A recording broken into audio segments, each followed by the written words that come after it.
Merci beaucoup pour l'invitation. Moi, je suis très contente de venir présenter ce livre ici, parce que la littérature que produit MSF m'a permis de réfléchir aussi. C'est-à-dire que j'ai été aussi nourrie par un certain nombre d'ouvrages, de textes produits par des chercheurs, des acteurs de terrain, par Ronnie Broman, qui m'ont permis de penser aussi un certain nombre de problématiques quand j'étais en train d'écrire cette thèse. Donc voilà, pour moi c'est très stimulant, et puis je me dis que vous avez un regard d'abord actualisé, parce que cette catastrophe, elle date d'il y a 10 ans, donc il y a des choses aussi peut-être qu'on pourra discuter par rapport à ça, sur des évolutions peut-être que je n'ai pas perçues. Et puis voilà, je suis toujours contente de pouvoir débattre de mon travail. Donc merci de l'invitation. Moi j'avais envie avant tout de raconter un petit peu d'où vient ce livre. Très rapidement, comment en fait comment j'en suis arrivée à faire cette thèse, comment on choisit une catastrophe pour faire une thèse. C'est assez étonnant en fait, comme a priori comme ça. Donc d'abord raconter un petit peu ce qui s'est passé en 99 très rapidement. On a des coulées de boue très importantes sur le nord du Venezuela, sur l'état de côtier de Vargas, qui est un état qui est à 20 minutes de la capitale Caracas, qui est de l'autre côté de la montagne en fait. Il y a une grande montagne qui est la fin de la cordillère des Andes qui sépare Caracas de la mer. Et au pied de cette montagne, avec des pics très hauts, donc des pentes très très fortes, on a un état côtier littoral qui fait 100 km de long sur 5 à 10 km de large. Donc vraiment une bande comme ça littorale, 22 fleuves qui traversent cette montagne. Pendant un mois, il pleut sans arrêt, la montagne se gorge d'eau, ça fait éponge. Évidemment, tout est construit, les pentes des montagnes, on est en Amérique latine, donc ce qu'on appelle favela au Brésil, qu'on appelle barrios au Venezuela. Tout est construit à flanc de colline, un peu précaire, mais on a aussi une urbanisation planifiée de villas, de villégiatures, des gens de Caracas qui viennent passer des week-ends à la plage, etc., des hôtels, une industrie, on a le port international, on a l'aéroport international, donc c'est un état stratégique, et en 24 heures, tout est balayé, en gros, pour le dire vite. C'est-à-dire que les fleuves débordent, ça fait d'abord des inondations de fleuves, et puis des coulées de boue, ça arrache toute la montagne, et ça se déverse sur le littoral qui est vraiment à pic. Donc ça se passe dans la nuit du 15 au 16 décembre 1999.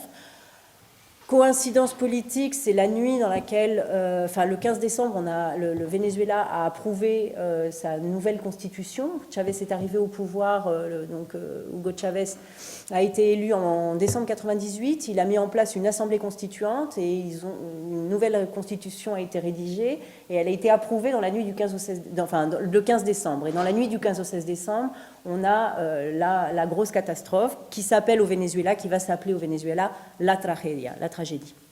Moi, j'arrive au Venezuela à l'époque en février 2000, donc quelques semaines après la catastrophe. Je suis envoyée par une petite ONG française qui s'appelle Enfants du Monde, Droits de l'Homme, vous devez la connaître, pour monter un programme d'appui psychosocial aux sinistrés de la catastrophe, financé par ECHO, 6 mois, en post-urgence, voilà, très classique. Il faut monter aller dans les refuges, travailler avec les enfants et les femmes les plus vulnérables, etc., etc. Je passe l'année 2000 là-bas, en gros, et je reviens avec énormément de questions en tête et pas beaucoup de réponses. Et donc, je décide de faire une pause parce que j'étais jusque-là, effectivement, dans l'humanitaire, comme on dit. J'étais allée à Madagascar 2 ans avant, etc. Donc là, je décide de m'arrêter et de reprendre des études, me disant que peut-être que lire des livres, ça va me permettre de comprendre un peu ce que j'ai fait là. Et du coup, j'ai fait d'abord un DEA, ce qu'on appelait un DEA à l'époque, c'est ce qu'on appelle un Master 2 maintenant, sur les déplacements de population suite à cette catastrophe. Parce que 1 an après la catastrophe, Chavez a décidé de vider tous les refuges et d'évacuer tout le monde vers le centre du pays et de réinstaller, de permettre aux gens de se réinstaller, de construire une nouvelle vie. Donc on a offert des maisons. Et moi, j'ai suivi ce processus de déplacement et je suis allée faire mon étude de DEA auprès de personnes qui étaient de Vargas et qui a été déplacées à 1000 km de chez eux dans un état complètement différent. Et j'avais évidemment observé que de nombreuses personnes ne restaient pas dans les maisons qu'on leur offrait, mais qu'elles avaient tendance à en partir et pour retourner le plus souvent sur le lieu de la catastrophe. J'ai donc poursuivi, j'ai un peu pris le virus de la recherche et après le DEA, j'ai décidé de poursuivre en faisant une thèse. Et le premier sujet de ma thèse, mon premier plan, mon premier projet, c'était de faire une thèse sur les retournés. C'est-à-dire, je voulais suivre ces gens qui avaient été déplacés et voir comment on retournait sur un endroit détruit, comment on allait revivre sur cet endroit-là. Donc j'avais une idée, je m'étais construit comme ça l'idée d'un groupe qui existerait, qui s'appelait Les Retournés. Et donc j'allais aller à leur rencontre pour comprendre un peu quelles étaient leurs logiques. J'étais encore très, comment on dit, espantée, ou comment on dit, par cette folie de retourner sur un lieu qui a été aussi fortement dévasté, etc. Et puis quand je suis arrivée en thèse à Vargas pour mon premier terrain, on était en avril 2003, je suis arrivée, j'ai cherché des retournés partout, et il n'y en avait pas en fait. Et les gens me disaient mais qu'est-ce que c'est un retourné? Alors moi je suis partie 3 semaines, alors est-ce que je suis un retourné? Alors je ne sais pas. Et là, je me suis rendu compte que, en fait, les gens étaient partis, étaient revenus, c'était beaucoup plus complexe. En fait, ils n'étaient jamais vraiment partis. Il y avait une partie de la famille qui était partie, mais les hommes étaient restés. Enfin bon, tout ça était très compliqué. Et finalement, la question du retour n'était pas la bonne question. Et j'ai entamé cette thèse et j'ai essayé d'en trouver d'autres. Et justement, c'est parce que les gens me racontaient en permanence toujours la catastrophe, qu'en fait, eux-mêmes m'ont ramené à me poser certaines questions. C'est-à-dire que moi, je m'étais tout de suite posée dans la temporalité de l'après. Je m'étais dit, le sujet à traiter, c'est comment on reconstruit après. Et en fait, dès que je rencontrais des gens, et je leur disais, mais alors vous êtes revenus, ils me disaient, mais tu sais, le 15 décembre, et ça commençait. Et j'avais invariablement le récit de leur catastrophe. Qu'est-ce qui s'était passé là? Qu'est-ce qu'ils avaient fait à 21h12? Qu'est-ce qu'ils avaient fait à 21h24? Qu'est-ce qui s'était passé ensuite? Où est-ce qu'ils étaient allés se réfugier? Comment ils s'en étaient sortis? Qui ils avaient aidés? Qui ils avaient vu partir? Etc. etc. Et alors, en bonne scientifique, un peu pressée peut-être. Alors moi, j'étais un peu impatiente. C'est-à-dire que ces récits... ils s'accumulaient sur mes notes de terrain, je les enregistrais, et puis à la fois ils m'émouvaient, mais en même temps j'avais une sorte de fatigue, presque de nausée de ces récits invariables par lesquels les gens commençaient. Je ne savais pas très bien quoi en faire. Et je me disais, bon, c'est pas grave, c'est l'introduction obligée pour parler de ce qui m'intéresse, et ce qui m'intéresse, c'est après, alors comment on reconstruit après une catastrophe. Et puis je me suis rendu compte que finalement, mais ça je m'en suis rendu compte bien après, quand je suis rentrée chez moi, que j'avais des tonnes de cassettes partout, de papier, et que j'ai repris tout ça et que je l'ai remis à plat. Et que finalement, la catastrophe, c'est un tout. C'est-à-dire qu'elle ne peut pas être découpée, elle ne peut pas être comme ça mise en tranches, et on ne peut pas décider qu'on parle que de l'après, on ne peut pas décider qu'on parle que du pendant, on ne peut pas décider, et que finalement, les gens eux-mêmes reconstituent un avant, un pendant et un après la catastrophe, et qu'il me fallait suivre ce fil-là pour comprendre ce qui s'était passé, et pour comprendre aussi comment finalement des coulées de boue, c'est un phénomène physique, étaient transformés en événement social, en la tragédie. Donc comment on passait de l'un à l'autre. Alors j'ai fait du coup le pari, et c'est un peu le pari dans le livre, de commencer par mettre à plat ces récits et en reconstituer un. Avec l'ensemble de ces récits, moi j'ai eu besoin de mettre de l'ordre, de réétablir une chronologie, de réétablir une sorte de logique dans cette mosaïque qui était immense, puisque chacun me racontait la catastrophe par son entrée. Et donc, j'ai reconstitué un récit de catastrophe dont je me suis rendu compte, après l'avoir écrit, qu'en fait, il soulevait l'ensemble des problématiques du livre. C'est-à-dire que sur les 48 premières heures de la catastrophe, de la façon dont les gens, dont les journaux, dont les institutions gouvernementales racontent cet événement, ou le mettent en scène, vont surgir l'ensemble des problématiques qui sont liées à l'événement. Donc très tôt, en fait, on a l'ensemble des problèmes et des problématiques qu'on va pouvoir ensuite désamorcer. Alors juste pour vous dire un peu sur quoi je me suis basée, sur la méthode que j'ai utilisée, donc moi je suis anthropologue, hein, donc j'ai fait des observations ethnographiques, mais je n'ai pas fait que ça. C'est-à-dire que j'ai été faire des archives, j'ai été faire un travail d'historien, même si je ne suis pas historienne. En fait, j'ai essayé de documenter les catastrophes qui s'étaient déroulées dans la région avant celle-là. Et je suis remontée jusqu'au XVIIe siècle, qui est l'époque de la colonisation. Avant, je n'ai pas de source, puisqu'on est dans un état colonial et qu'avant, il n'y a pas de source écrite. Donc, j'ai reconstitué une chronologie de catastrophes depuis le XVIIe siècle jusqu'à 1999. J'ai fait donc un travail d'archives. J'ai fait des observations ethnographiques sur 3 ans, entre 2003 et 2005, avec des allers-retours entre Paris et Vargas.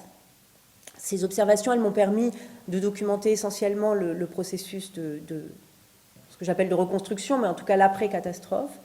Et puis, j'ai recueilli toutes sortes de matériaux sur le terrain. Tout ce qui parlait de la catastrophe, c'est-à-dire aussi bien évidemment les récits des habitants, donc des entretiens, mais aussi des œuvres d'art, des expositions de photos, des chansons, des sculptures, le matériel, ce que j'appelle le matériel technique, les rapports des institutions gouvernementales, des architectes qui racontent comment la catastrophe s'est passée. Ça fait partie de mon matériel.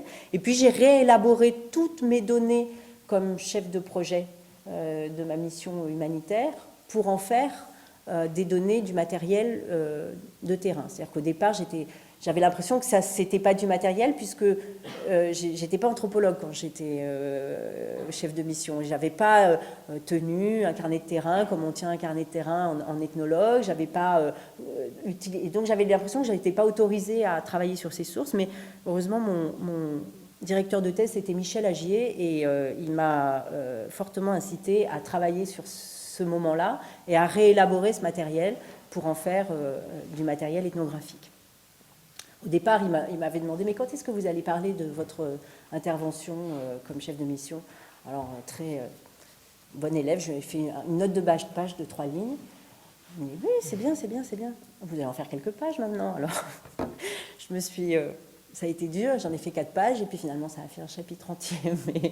Mais voilà, ça a été vraiment un travail de réélaboration des sources.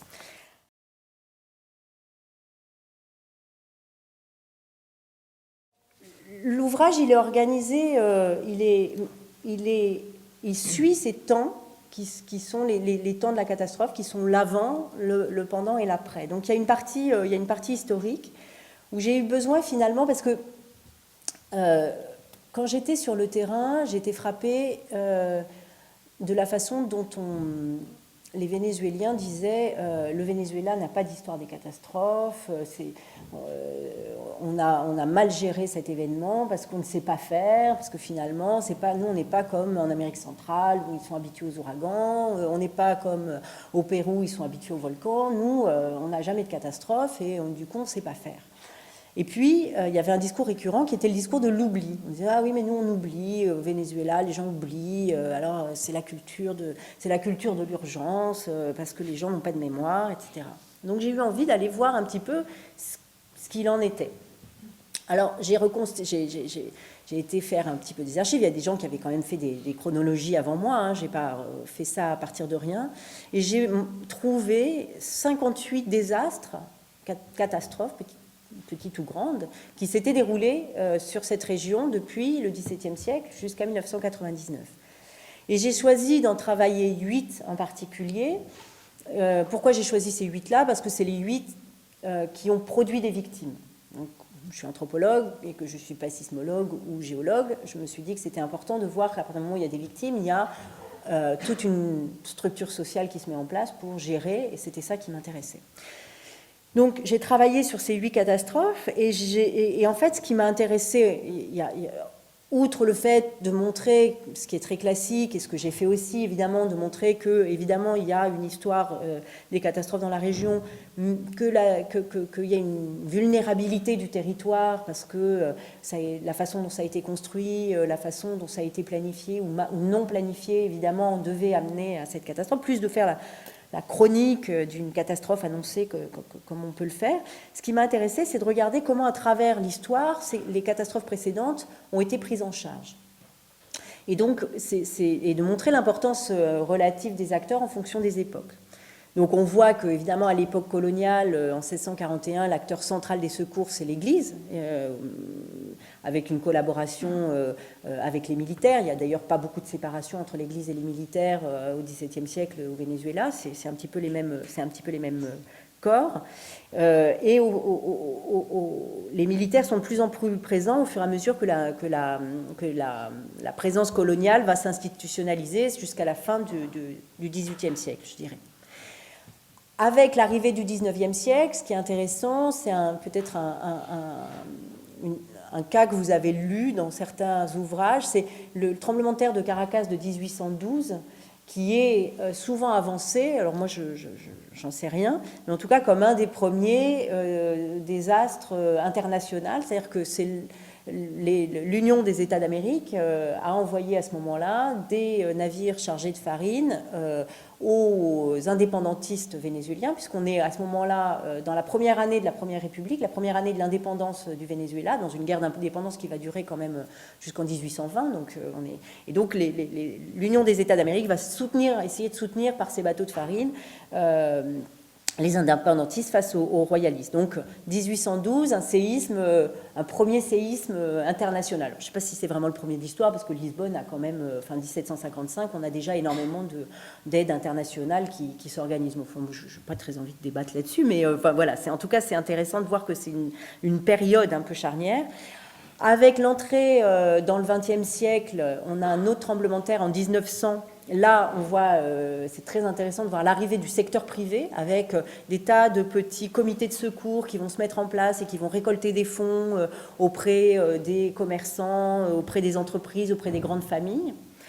Et puis, alors, tout le XXe siècle, on va voir l'arrivée de l'État, l'État national, avec ses ministères, avec le ministère des Infrastructures, le ministère de la Santé, qui vont se charger petit à petit des catastrophes. La Croix-Rouge vénézuélienne, qui est fondée en 1895, mais qui va vraiment apparaître à partir des coulées de boue de 1938 comme un acteur central.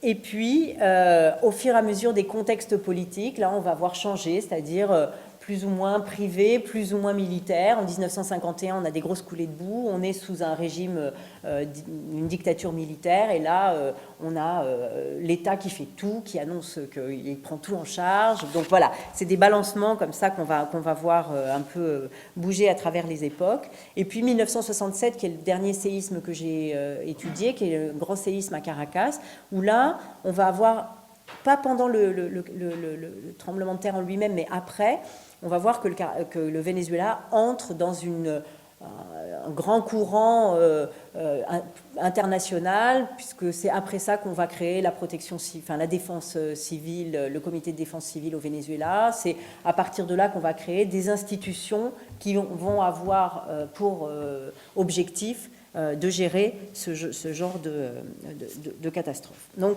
un petit peu, voilà, cette perspective historique qui permettait de exceptionnaliser, je dirais, ce qui s'était passé en 99, de le remettre un petit peu dans le temps long, de comprendre un peu le rôle des acteurs, de comprendre un petit peu d'où venaient ces acteurs de la défense civile, de la protection civile vénézuélienne qui étaient là, comment la Croix-Rouge avait aussi une histoire très longue des secours dans le pays, etc.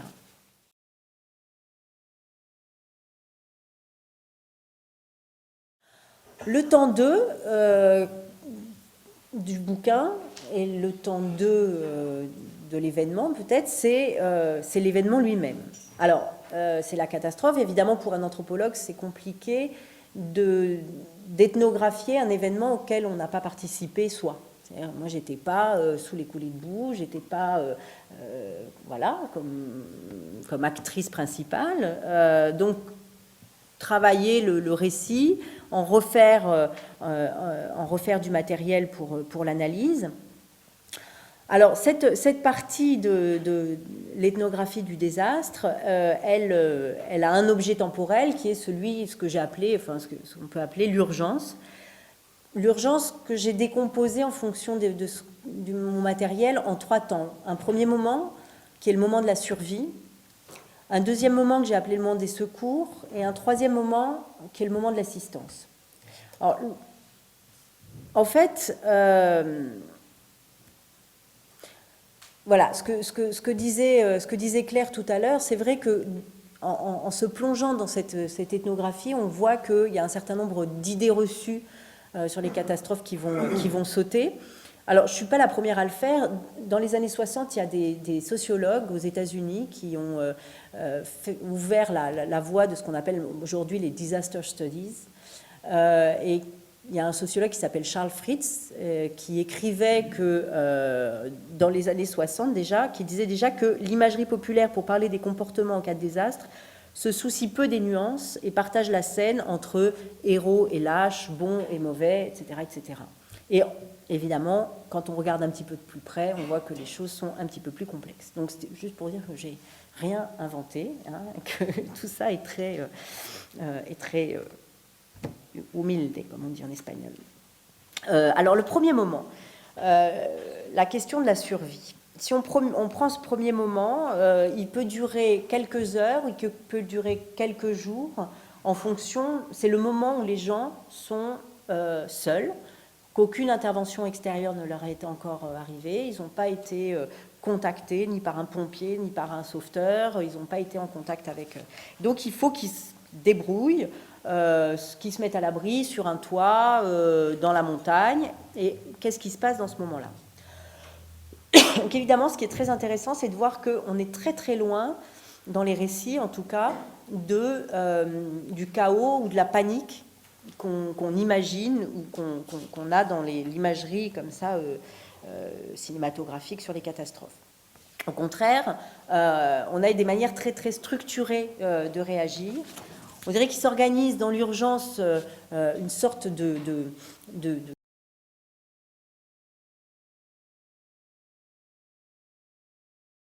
vous parler du troisième temps que j'ai traité dans l'ouvrage et qui est donc le temps de la reconstruction. Donc là, il faut se resituer. Moi, la catastrophe a eu lieu en décembre 99. Moi, j'ai passé quasiment toute l'année 2000 là-bas. Je suis revenue, mais pas sur le même terrain, puisque j'ai suivi des familles de déplacés en 2001-2002 pour faire mon DEA. Et là, on est en avril 2003. Et je reviens pour la première fois vraiment faire du terrain à Vargas. Donc on est 3 ans et demi après la catastrophe. Quand j'arrive dans le quartier que j'ai choisi, qui s'appelle La Veguita, que je choisis en y étant bien sûr, hein, finalement c'est un quartier reconstruit. C'est-à-dire c'est un quartier qui est englouti sous de la boue séchée, où il n'y a pas eu d'intervention de la machinerie d'État, c'est-à-dire qu'il n'y a pas eu de tractopelle, mais les habitants sont venus se réinstaller progressivement, très très vite en fait, à partir de janvier 2000. Il y a eu d'abord des gens qui sont venus voir si leur maison pouvait tenir un peu le coup, s'ils pouvaient enlever un peu de boue dans le sous-sol. Alors tout en étant dans le refuge, il y avait les femmes qui restaient au refuge et puis les hommes qui venaient bosser dans la journée ou des équipes comme ça qui se formaient. Et petit à petit, en mettant en faisant appel à des compétences que les habitants de ces quartiers populaires en Amérique latine ont acquises en construisant les barrios, puisque ce sont des quartiers autoconstruits. On sait très bien monter des murs de briques, monter des toits, mettre l'électricité en se branchant sur le poteau le plus proche, faire descendre l'eau de la montagne avec des tuyaux. Enfin, tous ces savoir-faire, toutes ces compétences-là, les habitants de ce quartier les avaient avant même la catastrophe. Donc, petit à petit, ils ont reconstruit le quartier. Alors, c'était une architecture assez étrange. Il y avait des rez-de-chaussée complètement engloutis, puis des étages qui étaient reconstruits par-dessus, des nouveaux escaliers qui étaient aménagés. Donc, on me montrait, on me disait, tu vois, là, avant, c'était le rez-de-chaussée, mais maintenant, ou maintenant, ça, c'était le premier étage, maintenant, c'est le rez-de-chaussée, là, on a ouvert une porte, etc. Donc, une nouvelle architecture bricolée qui s'était mise en place. Et c'était un quartier qui vivait. C'était un quartier qui vivait. Alors pour moi, évidemment, la catastrophe, elle était omniprésente. Je la voyais partout. Je voyais des traces de boue partout. Je voyais des voitures enterrées sur lesquelles on marchait. Et je me rendais compte au fur et à mesure que pour les gens avec lesquels je discutais, elle était là, bien sûr, mais la vie avait aussi repris une certaine... alors normalité ou pas, mais c'est-à-dire c'était pas un retour à la normale, parce que de toute façon avant la catastrophe,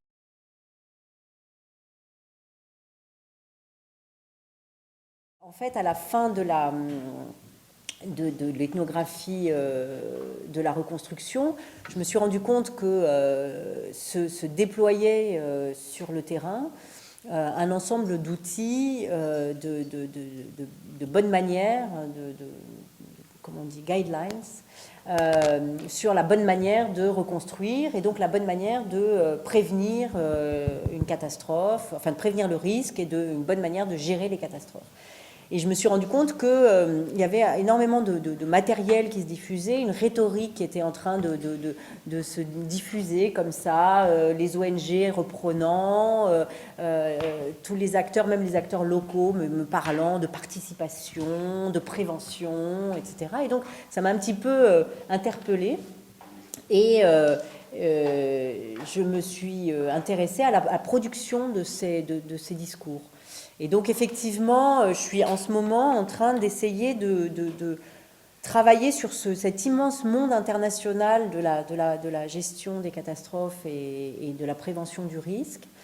Évidemment au Venezuela, ce qui était intéressant, mais je pense que c'est dans beaucoup de pays la même chose, mais enfin ça il faudrait le vérifier, c'est-à-dire qu'on a une injonction très forte de la part des bailleurs de fonds à prendre en compte cette question-là, qui pourrait se traduire par un certain nombre d'activités assez chères, comme des ouvrages techniques, de la planification urbaine, mais c'est très cher, c'est très long, c'est très compliqué à faire. Et finalement, on se rend compte qu'avec les années, les prétentions baissent et que ça se termine en général en la réalisation d'un ou deux ateliers de prévention dans les communautés locales, puisque bien sûr, les derniers responsables qui sont désignés, ce sont les populations qui n'ont pas la bonne attitude face au risque. J'imagine que vous connaissez bien ça en santé, c'est-à-dire qu'au final, le plus grand responsable, c'est l'habitant ignorant qui dénie le risque, qui ne connaît pas, qui a une mauvaise connaissance des dangers, et donc il faut le former. Il faut transformer sa manière de faire, il faut changer des mentalités, il faut le rendre responsable. Évidemment, c'est pas très très cher de faire ça, donc ça mange pas de pain. Et c'est un petit peu ce qui s'est développé au Venezuela après la catastrophe.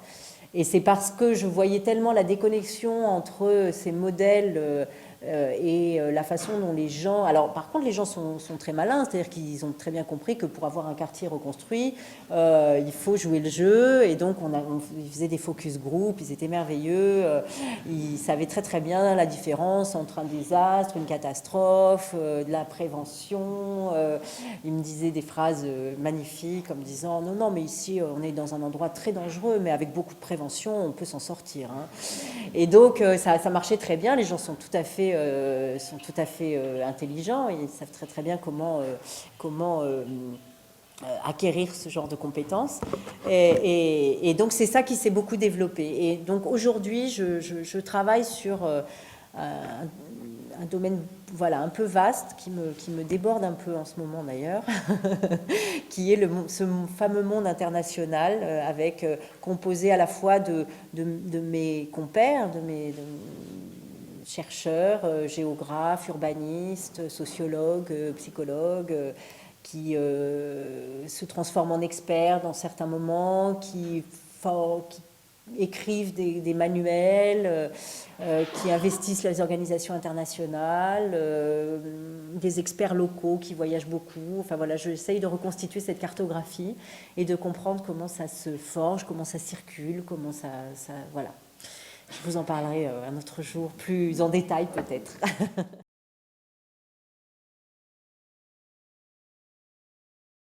Moi, j'étais très déroutée quand je suis rentrée du Venezuela parce que j'ai pas très bien compris ce qu'on faisait en fait. Euh, je pense que je pense que je suis pas la seule, hein. C'est-à-dire qu'en fait, on m'avait envoyé. Moi, j'avais envie de partir sur un projet d'urgence et j'avais envie de partir en Amérique latine parce que je rentrais de Madagascar et que j'avais envie d'un autre contexte, de voir un peu, voilà, comment d'autres manières de s'organiser. Donc, je suis partie avec un projet qui faisait 15 pages en poche, beaucoup d'argent. Et ce projet disait, voilà, on va mettre les gens, les enfants et les femmes qui sont des vulnérables. Déjà, ça m'a posé un petit peu des problèmes. On va les mettre dans des ateliers, on va les faire parler de la catastrophe et puis ça va leur faire du bien. Alors bon, déjà ça s'est pas résumé à ça, vous imaginez bien. Éco, il faut des choses qui se voient, hein, donc il faut de la distribution. Donc très vite, le psychosocial, Éco, ils avaient financé, mais enfin très vite ils m'ont dit oui, enfin ça serait bien de faire un petit peu de la distribution, là, des couches, du lait, des choses pour les enfants, des jeux, vous mettez des stickers. Alors bon, il fallait faire de la distribution, il fallait. Alors j'avais des psychologues avec moi, j'avais embauché des psychologues. Bon. Et puis on s'est rendu compte d'énormément d'une complexité sociale énorme dans les refuges. C'est-à-dire que les gens qui étaient venus dans les refuges, c'est forcément les gens qui n'avaient pas trouvé d'autres solutions de relogement. Donc ce n'étaient pas les gens de la classe moyenne qui en général avaient les moyens de se louer un autre appartement, même si ça les mettait un petit peu dans la difficulté. C'était évidemment pas les gens des classes élevées qui avaient qui étaient très tristes parce que leur yacht avait été détruit dans la catastrophe, mais enfin ils n'étaient pas dans les refuges. Donc évidemment c'était les plus démunis.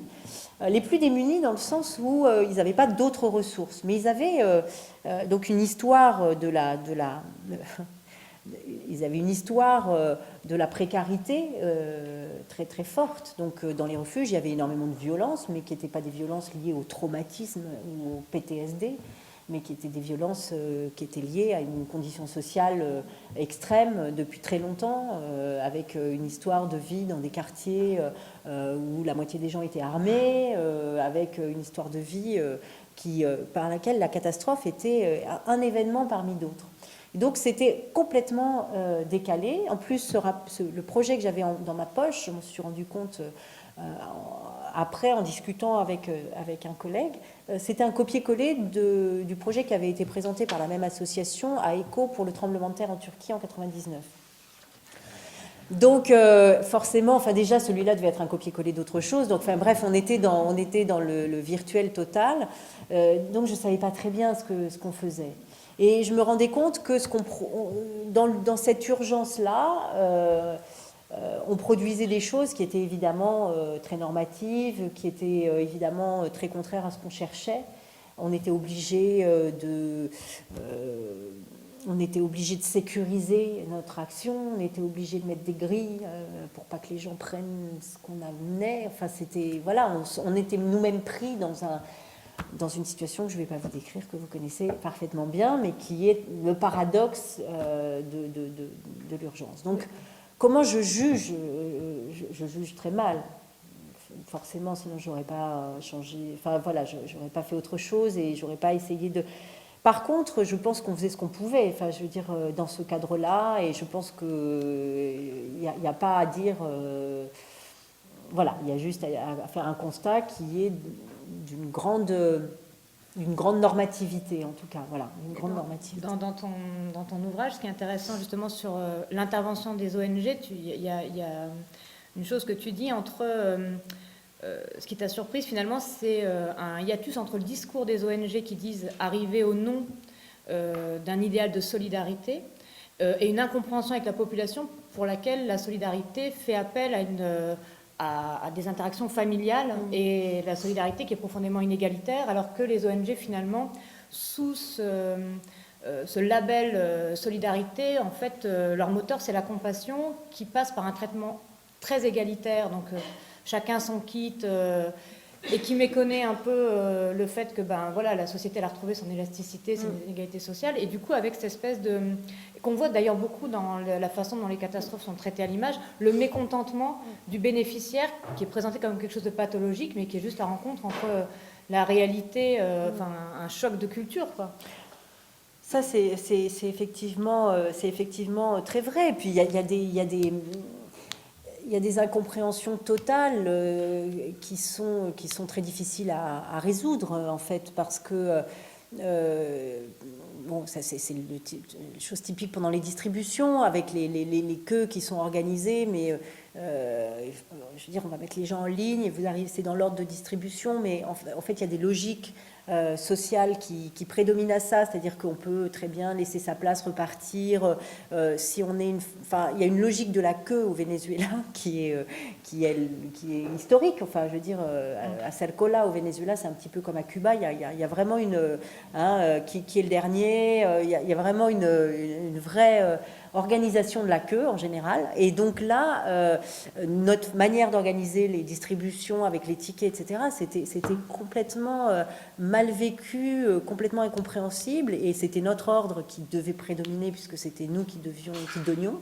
C'était très compliqué, où il y avait d'autres choses. Bon, par exemple, on avait décidé, alors évidemment les ateliers c'était pour les enfants. Là, les enfants les avaient mis dans des cadres d'âge, avec il y avait les plus petits qui devaient venir avec les mères, et on avait suivi les guidelines en disant le psychosocial ça se fait, l'enfant ne peut pas récupérer si la mère est toujours traumatisée, donc il faut venir avec son bébé à l'atelier. Mais enfin les mères, elles avaient une préoccupation, c'était de retourner travailler. Donc quand on a monté notre truc et qu'on a commencé à peindre des trucs bleus et roses sur les murs, elles se sont dit chouette, une garderie. Et donc elles nous déposaient les enfants et elles partaient bosser, quoi. Et donc donc c'était compliqué de faire du PTSD enfin voilà, c'était compliqué d'appliquer nos méthodes dans ce contexte-là. Et donc il y a eu des moments de tension tellement grands qu'il y a eu des moments où on fermait les centres pour leur montrer que c'était pas des garderies, mais en même temps c'était complètement absurde parce que ce dont elles avaient besoin c'était effectivement d'une garderie.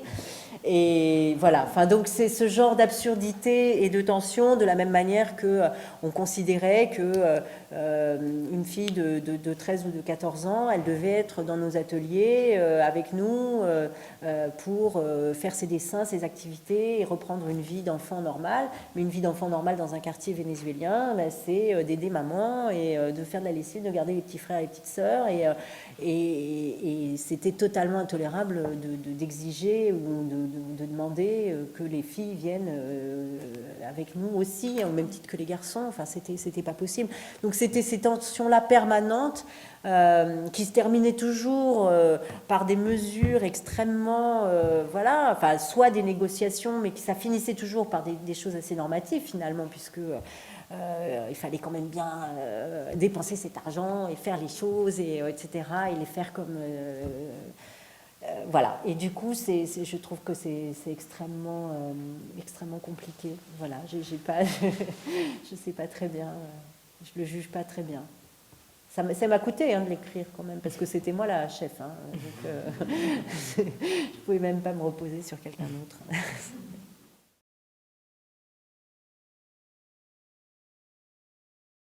Tu dis qu'effectivement, il y a une désorganisation relative et que chacun garde un peu sa place. Et pourtant, tu dis aussi que la catastrophe, elle prolonge l'ordre social autant qu'elle le transforme. Est-ce qu'il y a des nouvelles catégories de population qui apparaissent à travers la catastrophe? Je pense on parle des profiteurs de guerre. Est-ce qu'il y a par exemple des profiteurs de catastrophe? Ça existe, ça?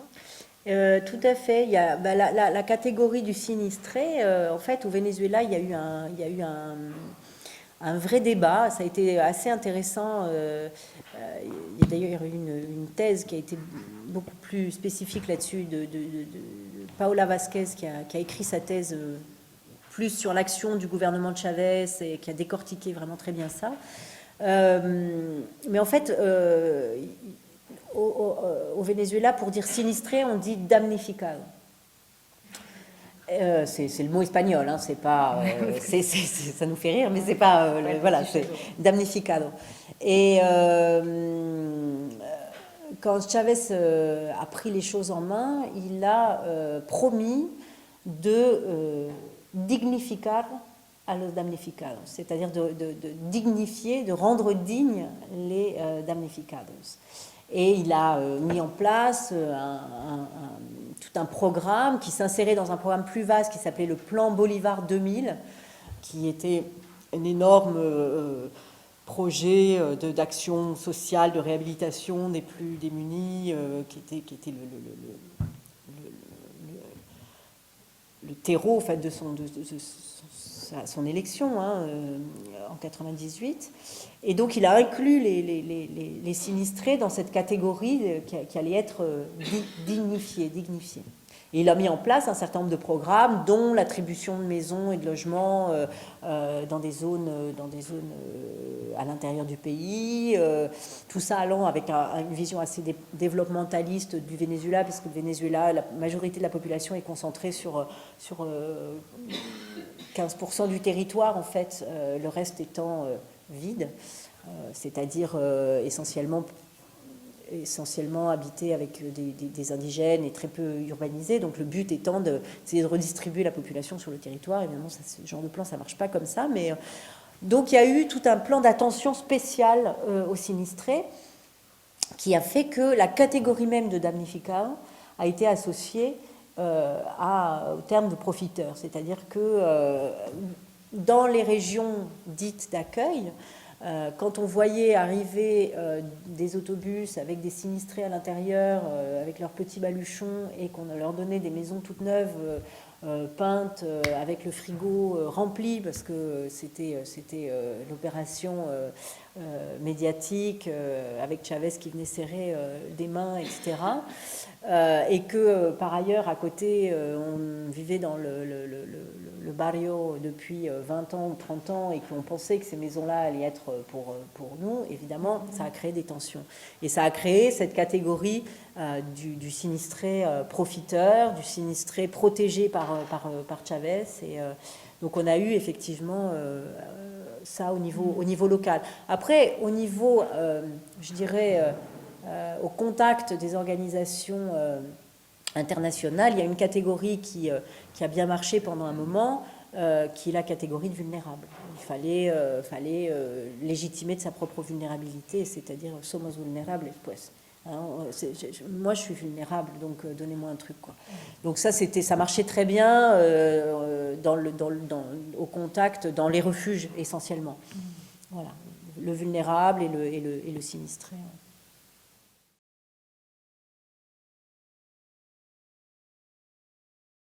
Je parle des fosses communes dans l'ouvrage en disant y a eu, voilà, on en a parlé.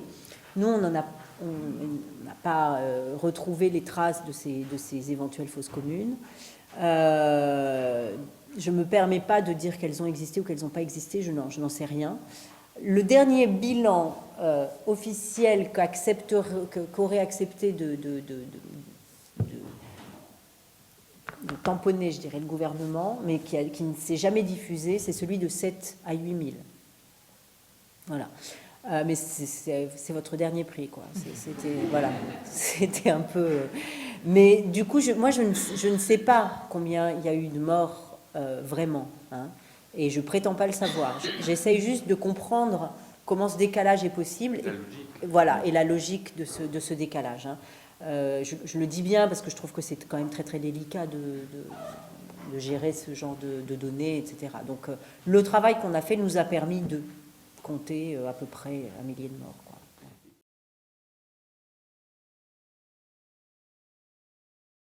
C'est à partir du moment des secours, et ça a été fait au cimetière général dans lequel moi j'ai été... il y a effectivement des tombes sans nom, énormément de tombes, enfin énormément, il y a 300 tombes sans nom dans les 2 cimetières qu'on a visités. Et la presse parle d'inhumations dans ces cimetières-là, il y a des photos de ces inhumations, mais il n'y a pas les cadavres, quoi. Il n'y a juste pas été... Enfin, il y a les cadavres, mais ils n'ont pas été identifiés, en fait. Mais bon, le Venezuela est assez mauvais en identification. Je ne sais pas si vous vous souvenez, quand il y a eu le crash Martinique, de l'avion martiniquais au Venezuela, il y a eu énormément de polémiques. Ça a duré très très longtemps sur les identifications de corps. Et finalement, c'est la France qui a envoyé des équipes de médecins légistes pour faire ces identifications. Mais ça a duré 4 jours. Il y a eu toute une polémique autour de la morgue dans l'état du Zulia. Enfin, je pense qu'il y a vraiment un déficit, là, pour le coup, de compétences vénézuéliennes sur les identifications, quoi. On n'est jamais passé à la phase ADN, par exemple, non, jamais. Comme dans d'autres endroits. Non, jamais. Quand j'ai vu comment ça se passait après le tsunami, j'étais complètement... Enfin, pour moi, c'était une découverte qu'on puisse faire ça, quoi. Je ne savais pas du tout qu'on pouvait très vite, avec l'ADN, faire ce genre de choses, quoi.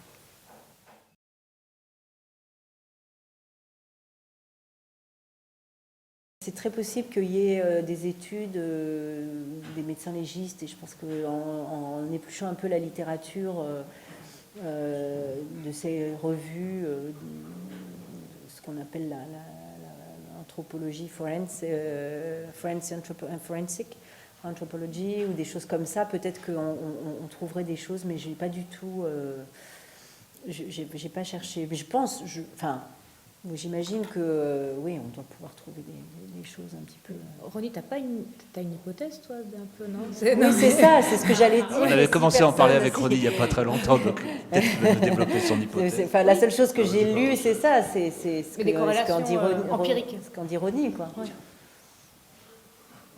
Juste, mais c'est vraiment un élément d'information qui est pas représentatif, qui est fragmentaire, mais sur une demi-douzaine de catastrophes sur lesquelles je suis revenu en fouillant dans la presse. Essentiellement, j'ai trouvé un rapport de 1 à 4, entre 1 à 4 et 1 à 5. Disons, ça va plutôt vers l'écart que le rapprochement, entre l'évaluation initiale, généralement faite par la Croix-Rouge, les autorités et les Nations Unies. En gros, il y a une sorte de bilan qui s'officialise entre J plus 4 et J plus 15, et qui finit par se sédimenter, s'établir comme une vérité officielle. Et à distance, lorsque des études, plutôt d'ailleurs, reposant plutôt sur les documents administratifs que des recherches scientifiques type médecine légale, plus tard, on en vient à revoir à la baisse. Par exemple, le tremblement de terre d'Arménie, c'est le premier sur lequel je m'étais penché, sur lequel j'avais travaillé de ce point de vue-là. On estime aujourd'hui qu'il a fait 25 000 morts, alors que pendant des années, le chiffre était de 100 000 morts, mais personne ne tient trop à y revenir, d'abord parce que ça ne sert à rien. Après tout, il n'y a pas de controverse, il n'y a pas de polémique, il n'y a pas véritablement d'enjeu. Et par ailleurs, les Arméniens, disons en tout cas les Arméniens organisés, tiennent beaucoup, ça me frappait en t'écoutant parce qu'il y a quelque chose à l'évidence du même ordre, tiennent beaucoup à ce chiffre de 100 000 et parler de 25 000 qui est le bilan officiel, qui n'est plus, donc qui n'est pas quelque chose de caché, ça semble être insultant, en tout cas pour les institutions un peu organisées, quoi. Enfin pour, je parle pas d'individus là, mais de discours construits, institués. Et puis j'ai vu la même chose pour Mexico, pour d'autres, je les ai plus tout à fait en tête là, mais pour 4 ou 5 fois. À chaque fois, on avait ce rapport de 1 à 4. Et quand j'étais à Haïti il y a 2 mois, j'ai été frappé lors de discussions que j'ai eues avec les Nations Unies et puis quelques autres intervenants, de constater que ce rapport se retrouvait, ce quotient se retrouvait là, et qu'il est vraisemblable que le chiffre des morts d'Haïti se rapproche plus de 50 à 60 000 que de 250 000. Mais là, on voit bien qu'il y a un enjeu, il y a une controverse. Le 250 000, c'est un levier de mobilisation, notamment de mobilisation financière, auquel il ne faut pas toucher. C'est ça, parce qu'il y a des chiffres paliers aussi. C'est-à-dire qu'il y a d'abord, il y a une échelle qui se fait, donc il y a une histoire. Ça sédimente dans chaque pays, mais ça se cristallise sur une échelle internationale. Et donc chaque chiffre, il y a des chiffres qui sont des leviers exactement, des paliers qui permettent de passer à un mode opératoire supérieur. Voilà, donc 25, 50, 100, 200, voilà. Donc après, on ne va pas se battre sur 25 ou 27, par exemple. Personne ne négociera jamais ça, quoi. Mais voilà, c'est des chiffres symboliques qui permettent de faire levier.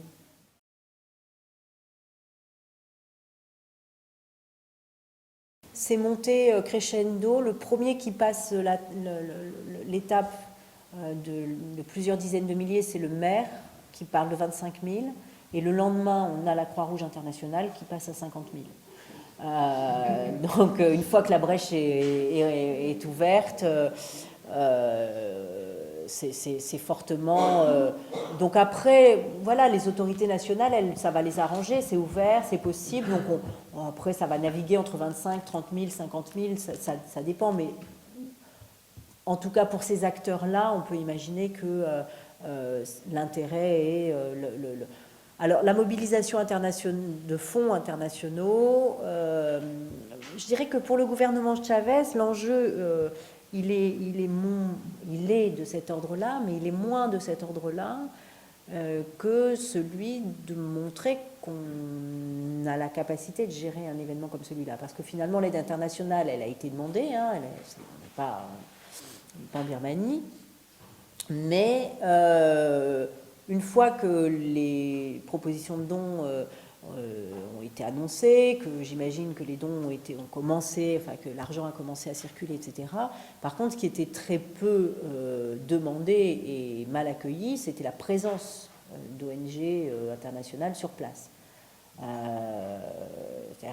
gouvernement de Chavez, d'abord c'est un pays pétrolier qui a des ressources, etc. Et puis il fallait vraiment, c'était un gouvernement qui venait d'être élu et qui a un militaire, une culture de l'intervention en urgence, etc.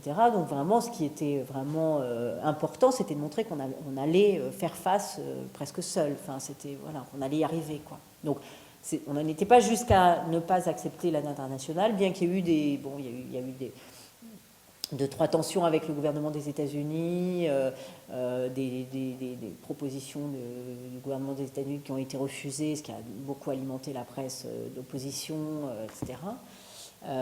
Mais voilà, l'enjeu était très national dans ce cas-là, pour le gouvernement. C'est pas, on ne va pas annoncer 50 000 morts pour avoir énormément d'aide, comme on peut imaginer dans des contextes où l'État est complètement absent. Je rappelle juste comme ça, pour rigoler, comme il n'y a pas d'autres demandes de questions, que le même Chavez, au moment de Katrina, en 2005, a fait des offres d'aide aux États-Unis devant le constat de faillite de l'intervention de l'administration Bush. Mais il n'a pas fait que des offres, il a envoyé des choses. Il a envoyé du pétrole. Il a envoyé du pétrole.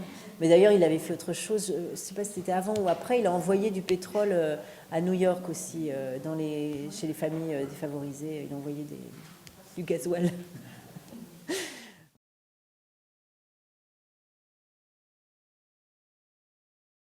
Le modèle cubain est cité au niveau international, hein, comme étant un modèle extrêmement efficace de prévention de bons résultats. Et effectivement, ils ont rarement des morts ou un pauvre mec qui s'est électrocuté, mais c'est très rare.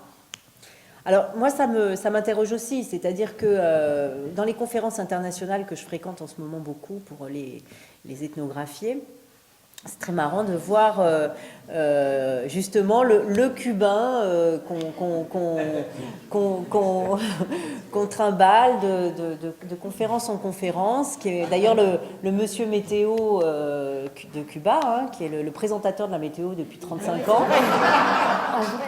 Non, c'est vrai, hein, qui est aussi le chef de l'alerte, etc., mais qui est monsieur météo depuis 35 ans. Et qui est amené à expliquer combien son modèle marche bien. Alors, à la dernière conférence, c'était intéressant parce que, alors, on est quand même de plus en plus dans la question de la prévention, sur toute la question de la participation, comment on peut faire pour penser des modèles de prévention qui prennent en compte justement des réalités de terrain, etc. Alors le Cubain, il était parfait parce qu'il nous disait « Ah ben chez nous, il n'y a pas de problème. Nous, quand on dit d'évacuer, les gens, ils évacuent. » Et il disait « Nous, notre modèle, il est hyper top-down. C'est ça qui marche bien. » Et alors, donc vous dites aux gens d'évacuer, ils évacuent, et puis voilà, l'ouragan passe, et puis après ils rentrent chez eux. Et donc personne ne bronche dans la salle, tout le monde fait bravo, bravo.